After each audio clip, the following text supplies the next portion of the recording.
Burwood Council acknowledges the Wongal clan of the Eora Nation, the traditional custodians of the area. We pay our respects to their elders past, present and emerging. We acknowledge and respect their cultural heritage, beliefs and ongoing relationship with the land. If you're feeling unwell, get tested. For everybody's safety, get vaccinated. Go to Council's website www.burwood.nsw.gov.au for more information. Is the banjo a forgotten instrument? Featuring Dennis Quinlan and Gordon Brown. Okay, welcome everyone. We're here to play some banjo and talk a little bit about the banjo for you. We've got a little show that we often do, and it's called Is the Banjo a Forgotten Instrument? Gordon and I, this is Gordon and I'm Dennis Quinlan, we work together with it, Probus clubs and so on, but we're playing for you now, and we're going to tell you a little bit about the banjo, tiny bit of its history, and we'll be playing some songs through. They're sort of songs that a lot of people know, and in any case we hope you'll find that interesting. So let's play a song first. Okay. Let's play When You're Smiling, okay? And we're going to do it in the key of C. Here we go. I'll bring it in.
So When You're Smiling. So the banjo, if you look at these two, they appear to be pretty well nearly the same, but this banjo that I'm playing is actually an American banjo. It's called made by a firm called Vega, and it's a Vegavox. And this banjo that Gordon's playing was made in Adelaide, Australia, and I might let him tell you a little bit just briefly about it. This banjo is called a white swallow, and you might see a swallow up on the peg head up there. So it's the same sort of construction, it looks much the same, but some of the details are different. So Dennis's one, for example, is painted on the back. This one has a timber finish on the back. This one's got gold plating and little diamantes around there to sort of snazz it up, because back in the day when people played these things in vaudeville, they needed something that was going to sparkle in the spotlight. In the heyday of banjo, that's what they used to do. They used to sparkle and radiate out, and it would be part of the act, would be the instrument itself. This is made in Adelaide, as Dennis said, by a chap called Alan Funk, who sadly passed away earlier this year. He was about 79 when he made this, and he still made banjos for a number of years afterwards. And the reason why I liked it, not so much because of the bling. I mean, the bling is a plus, But there's a number of reasons why people like different instruments. And this particular one has a neck that suits my hand. For me, it works very well. It's comfortable, and I like the sound of it. Dennis likes the Vigavox. And I like the neck. I had another Vega banjo, and it had a different size neck, a wider one, and it never felt comfortable. The other banjos I had, and I do have an Australian banjo, another Australian banjo here, which you might just see. It's pretty plain. It's like a plain Jane, and it was made in Geelong by a man called Dool. And Pat Dool, and but its neck here that I'm holding with my right hand is about the same dimensions as this. So when I play one to the other, I feel comfortable about them. That's one of the things. So, okay, we might do another song. Depending on when this program goes to air. It could be close to November, and the 11th of November will be Remembrance Day, and we're going to do a song that's a First World War song. It's called It's a Long Way to Tipperary. Okay? Yep. So we'll play it through in B flat, and then we'll sing a song, and I'm sure you'll sing it with us. So here we go.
Tipperary.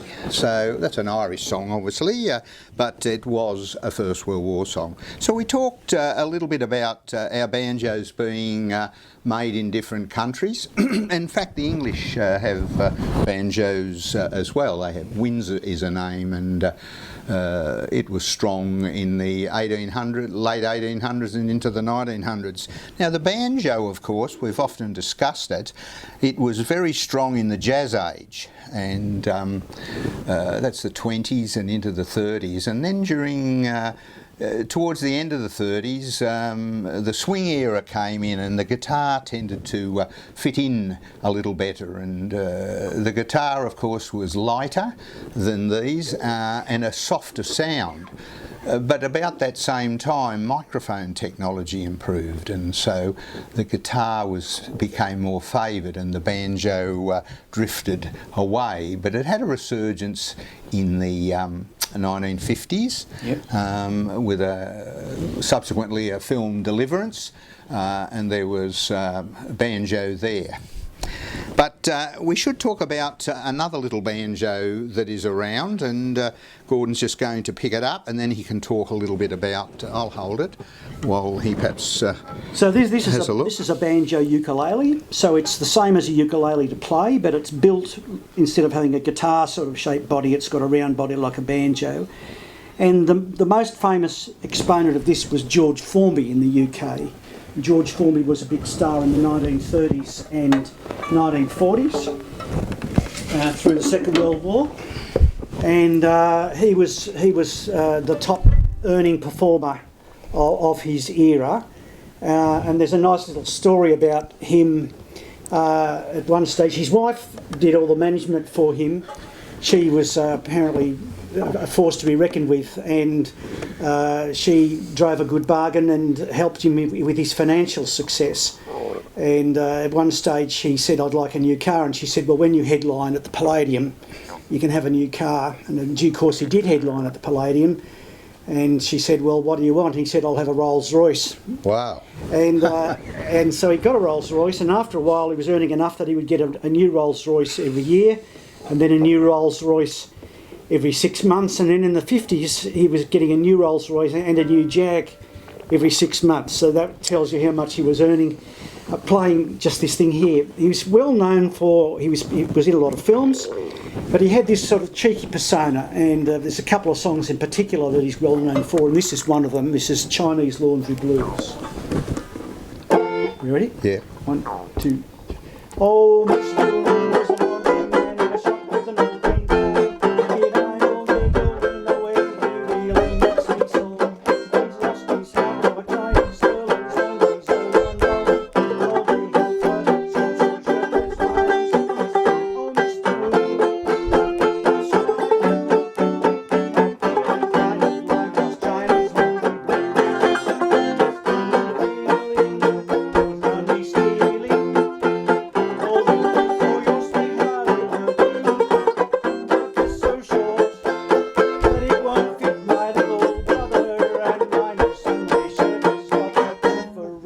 Rudder, Mr. Wood.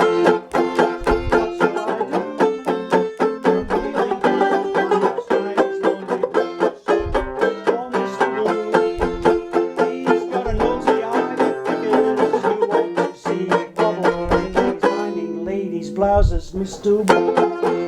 What shall I do?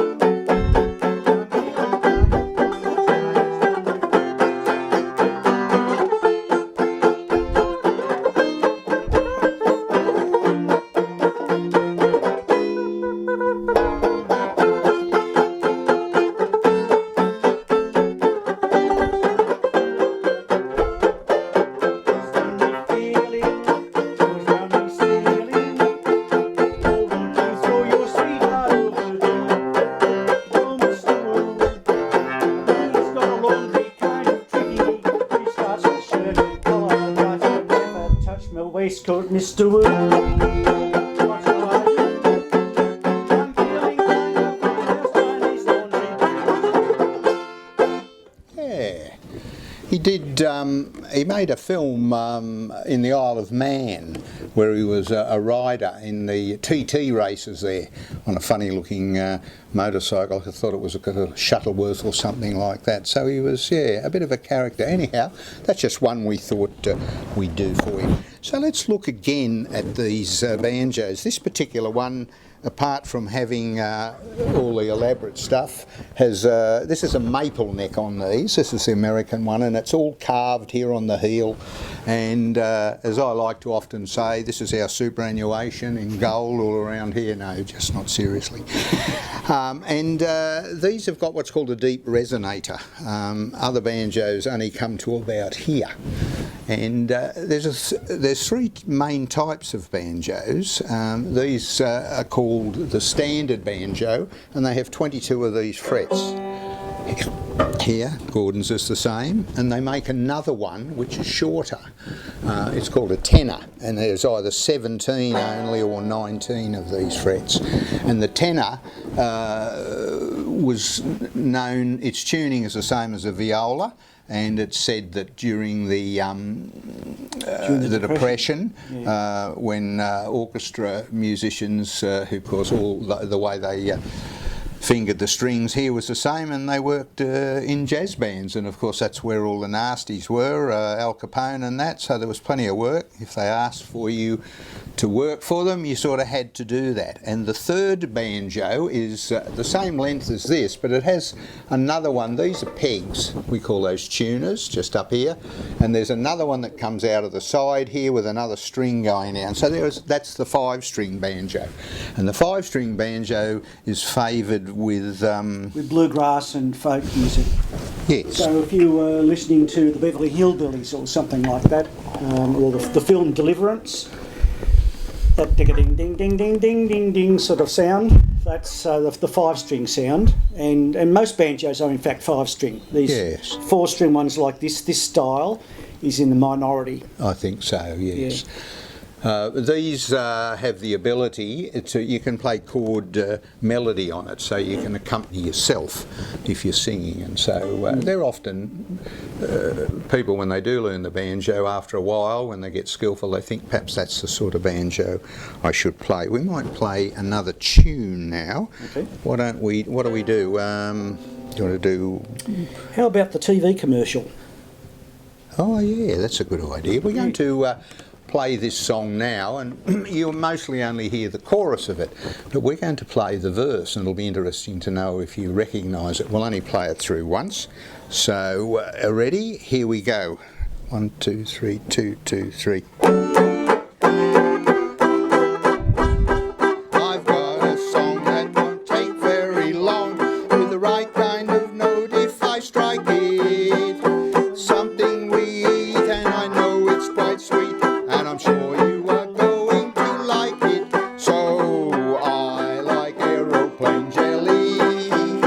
Aeroplane jelly for me. I like it for dinner, I like it for tea.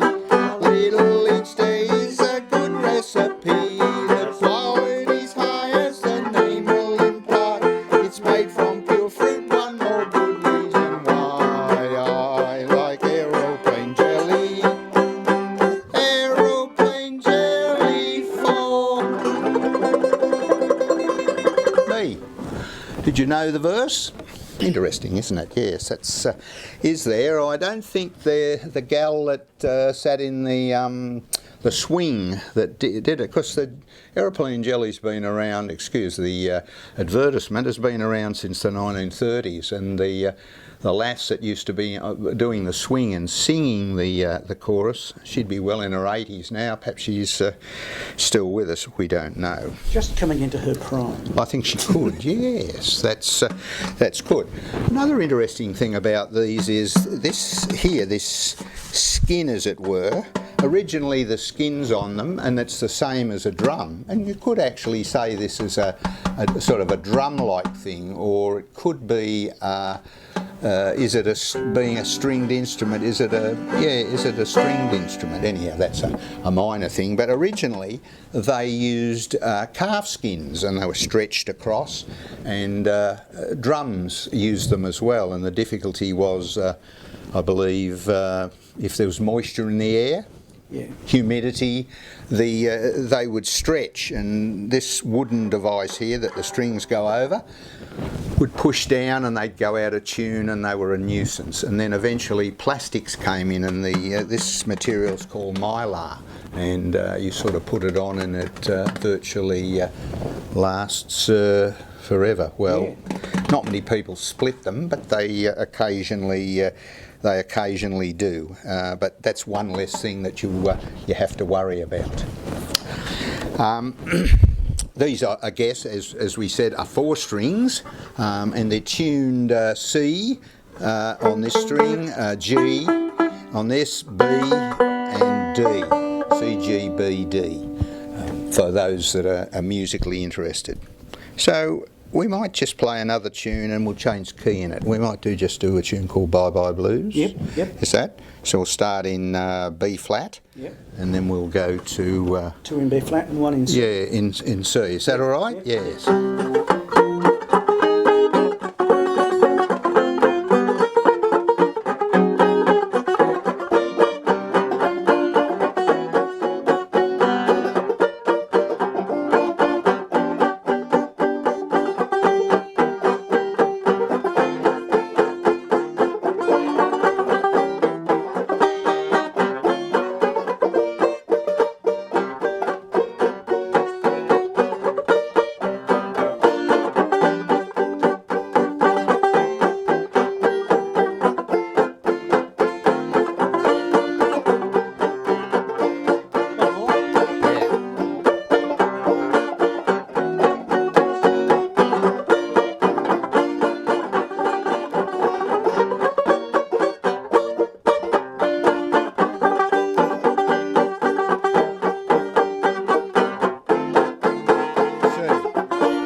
Oh, we did a little key change there. We started in B flat and we played in C. So I think now that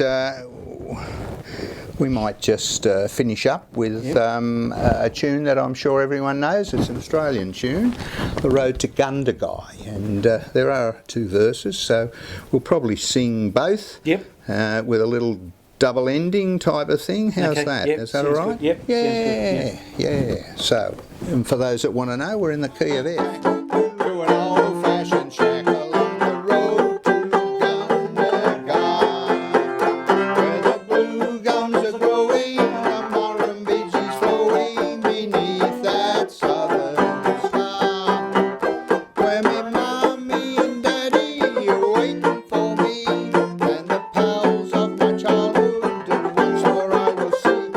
No more will I roam, I'm on my way home along the road to Gundagai. There's an old-fashioned Ford made of rubber, tin and board along the road to Gundagai. Radiators hissing and half the engines missing, the oil tanks running dry. There's water in the petrol and sand in the gears. It hasn't seen a garage for more than 40 years, but you ought to hear it roar as we went 24 along the road to Gundagai.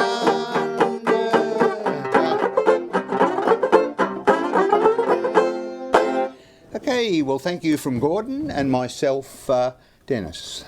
Thank you. Good evening. We hope you enjoyed these great sounds. Join us again next Wednesday at 6 p.m.